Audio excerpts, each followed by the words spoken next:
Bom dia, queridos, tudo bem com vocês? Como vocês estão? Hoje nós estamos aqui no nosso quinto dia de meditação do livro dos Salmos e hoje iremos meditar no capítulo 13, 14 e 15. Aqui quem vos fala é o pastor Mesaque.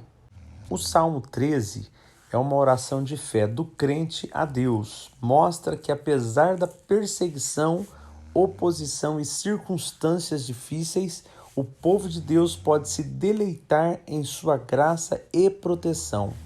O Salmo 13 é um salmo escrito pelo rei Davi e, de acordo com seu título, parece que esse salmo era usado no louvor público de Israel, pois ele foi direcionado ao cantor Mor, que era provavelmente um tipo de ministro da música em Israel. E de acordo com a argumentação de Davi no Salmo 13, evidentemente ele escreveu esse salmo em algum momento difícil de sua vida. Os estudiosos defendem que se a referência aos adversários do Salmo 13 for tomada de forma literal, então é possível que o salmista estivesse num contexto de guerra ou de conspiração contra a tua vida.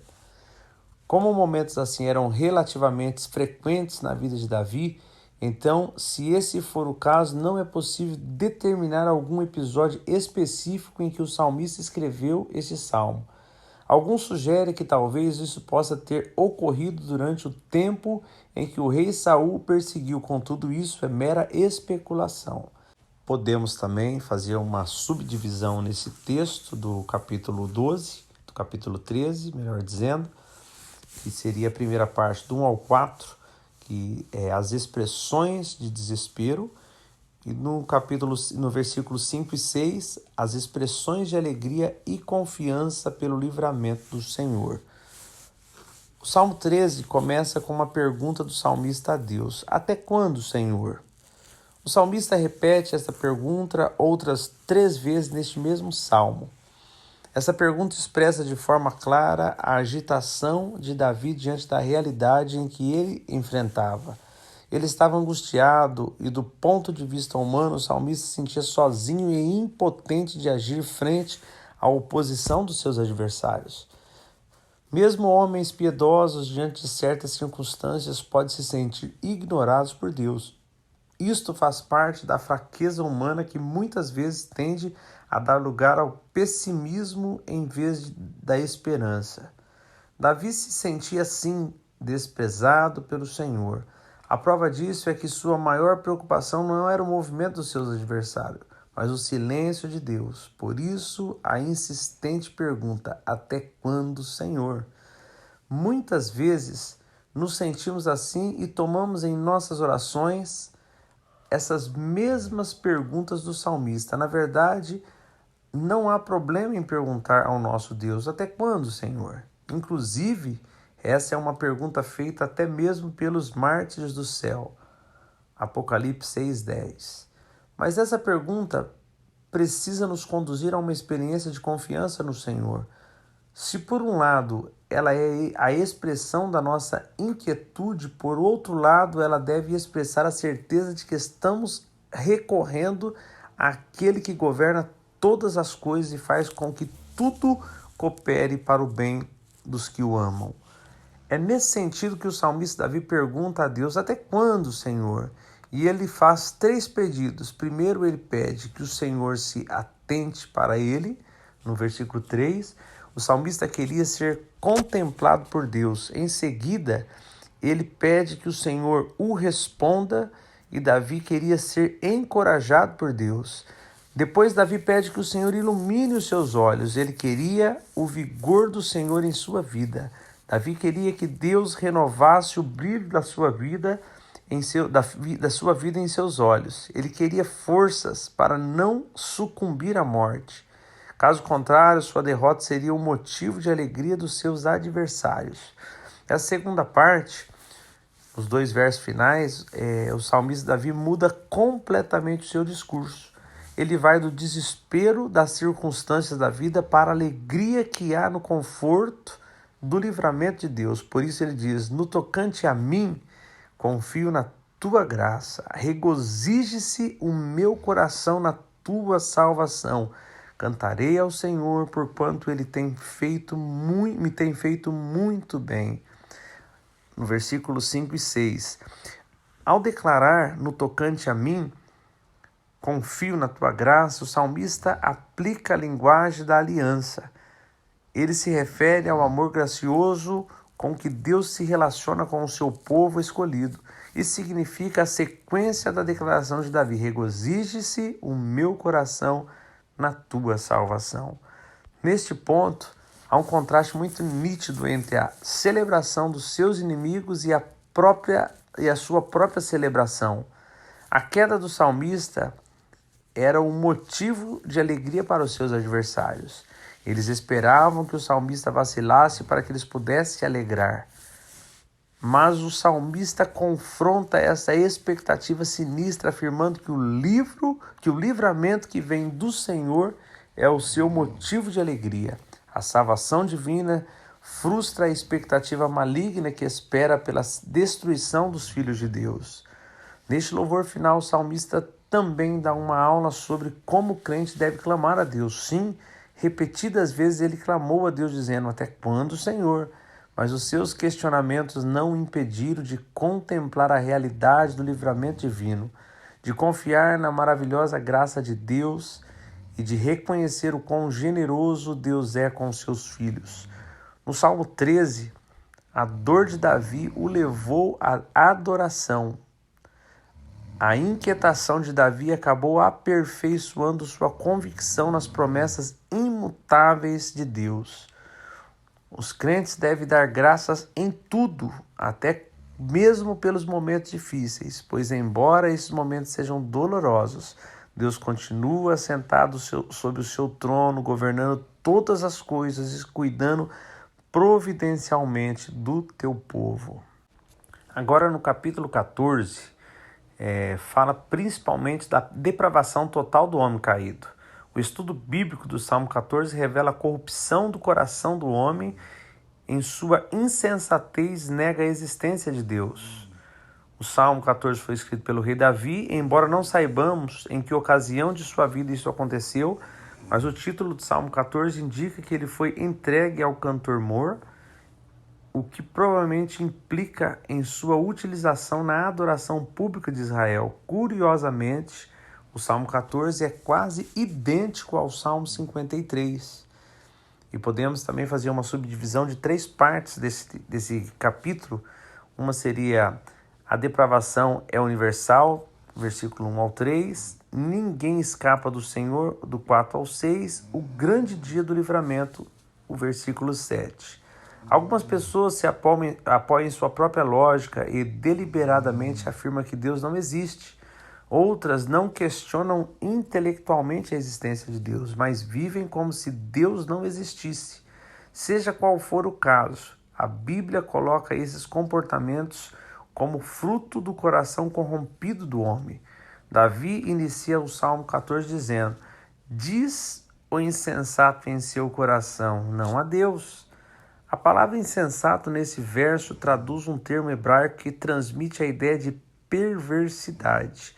Uma perversidade agressiva e deliberada. Isso significa que o problema daqueles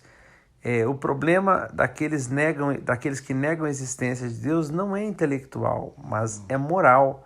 Aqueles que declaram não a Deus não possuem suas mentes desprovidas de inteligência, mas possuem seus corações corrompidos pela iniquidade.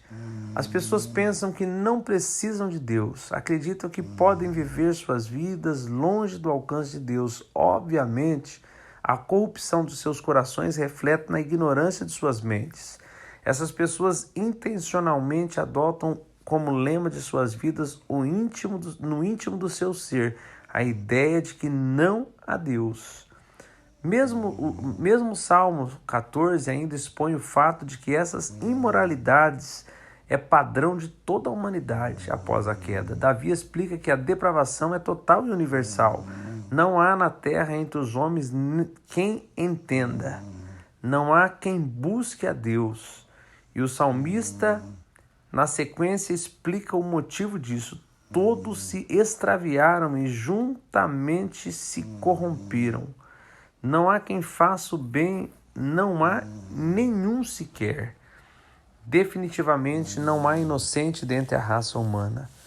O verbo extraviar aqui no Salmo 14 indica o ato de desviar-se do rumo, ou seja, o homem deu as costas para Deus, rejeitou a Deus e se afastou da vontade de Deus e conscientemente se separou de Deus ao pecar contra ele. Se não for pela ação soberana da graça de Deus, homem nenhum pode ser salvo. O apóstolo Paulo, inclusive, empregou esses versos em sua carta aos Romanos para ensinar que o homem caído em seus pecados não busca a Deus de forma alguma, ali em Romanos 3, do 10 ao 18. Nos versos agora 4 ao 6, nós vemos que como resultado dessa depravação, o homem caído não apenas nega a existência de Deus, mas também se dedica a explorar o seu próximo. Sua imoralidade é externada em seus atos corruptos. Por isso o salmista designa essas pessoas como obreiros da iniquidade. Essas pessoas, diz o salmista, devoram o meu povo como quem come pão. Em outras palavras, em vez de buscar a Deus, o homem perverso sente prazer em explorar o necessitado e se opor àqueles que amam ao Senhor. Mas embora os perversos vivam como se Deus não existisse, eles não poderão escapar de Deus. O Senhor é quem cuida do justo. Ele haverá de julgar a terra com retidão e nesses dias restaurará aos ímpios apenas o pavor. Davi também observa que apesar de os ímpios frustrarem os planos dos necessitados, Deus é o refúgio daquele que aos olhos dos homens, aos olhos do mundo, parecem desamparados. Inclusive, muitas vezes, Deus torna o mal contra o justo em bem para eles. Lá em Gênesis 50, 20. Mas se os justos se refugiam em Deus, então não há como atacá-los sem atacar o próprio Deus. Contudo, no dia do juízo, todos os inimigos de Deus e de seu povo não encontrarão lugar onde poderão se esconder, nem mesmo a morte poderá livrá-los da ira do Cordeiro. Está ali essa referência em Apocalipse 6, do 12 ao 17.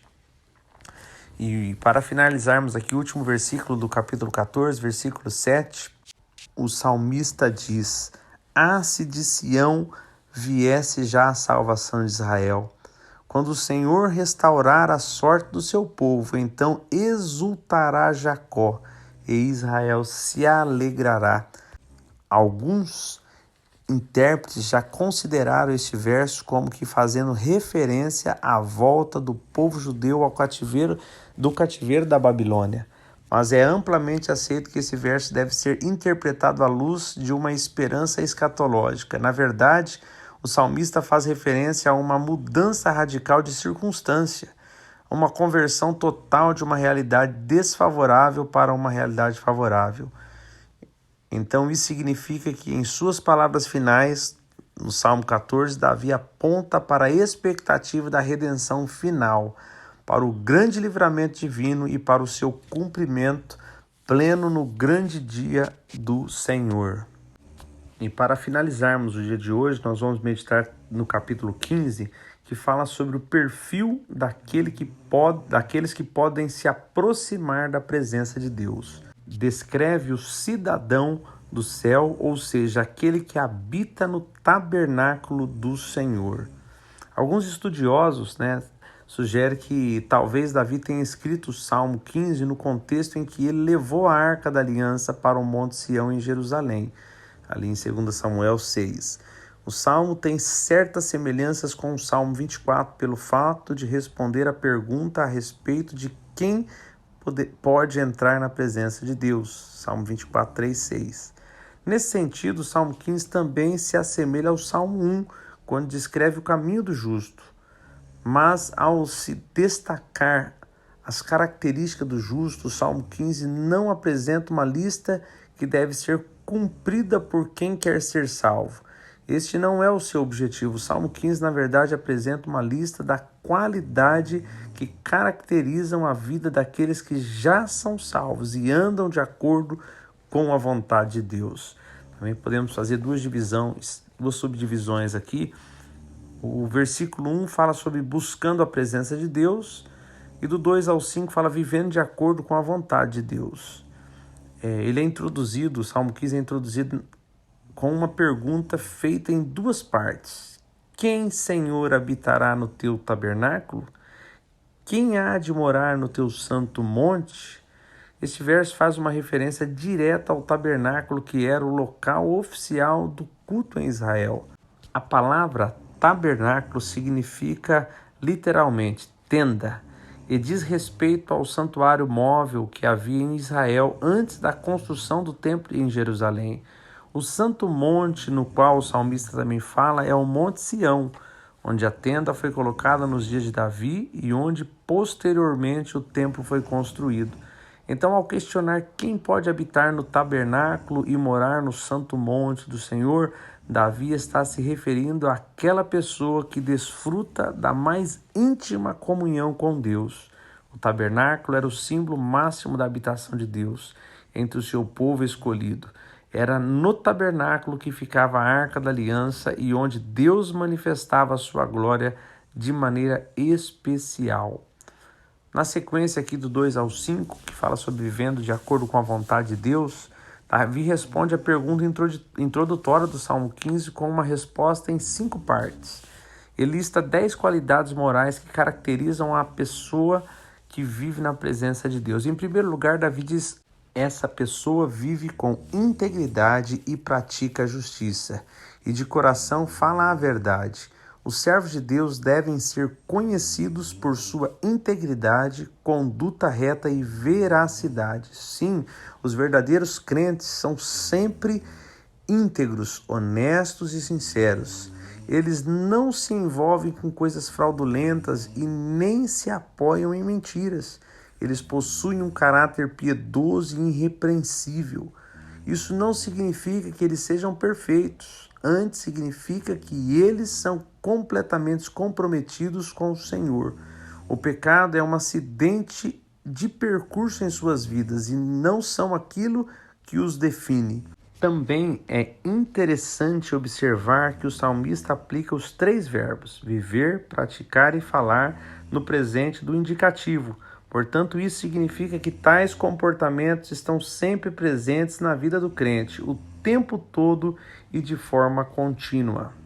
Em segundo lugar, Davi diz que a pessoa que habita na presença de Deus não difama com sua língua, não faz mal ao próximo, nem lança injúria contra o seu vizinho. É fácil perceber que neste verso o salmista enfatiza o comprometimento que o crente possui em cumprir o mandamento divino, que requer o amor ao próximo. Em terceiro lugar, o salmista diz que o servo de Deus é o que, aos seus olhos, tem por desprezível ao réprobo, mas honra os que temem ao Senhor. O verdadeiro crente honra aqueles que temem a Deus, mas qual deve ser sua conduta diante daqueles que desprezam deliberadamente o Senhor? Uma coisa é amar ao próximo, seja ele quem for. Outra coisa é aceitar a conduta do pecado. O ímpio é inimigo de Deus e de seu povo. Por causa de sua impenitência e rebelião, Deus rejeita o ímpio.